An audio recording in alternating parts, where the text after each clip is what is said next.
Lepas tu dia bagi tahu dekat semua orang. Dia buka aib saya. Saya sangat-sangat sedih dan sangat marah sebab kawan baik saya sendiri telah dihianati oleh isterinya sendiri. Pelaburan dia rugi, hutang keliling pinggang. Siapa saya tengok pun stres. Saya tak tahu dekat mana salah saya. Apa yang saya buat semua salah dekat mata dia. Setiap hari saya keluar pagi, balik malam cari rezeki. Tapi dia enjoy sana sini, beli beg. Tak pernah hormat saya sebagai suami.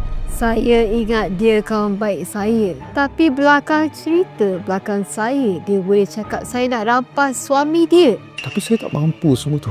Dah lah pelaburan saya gagal. Saya rugi. Dia langsung tak kisah pun pasal saya. Malah dia suruh saya pergi pinjam duit kawan-kawan saya. Lepas tu dia bagi tahu dekat semua orang. Dia buka aib saya. Dia cakap dia menyesal kahwin lelaki miskin macam saya. Saya harap Sofia dapat tengok siaran langsung ni. Tengok juga pandangan-pandangan orang lain.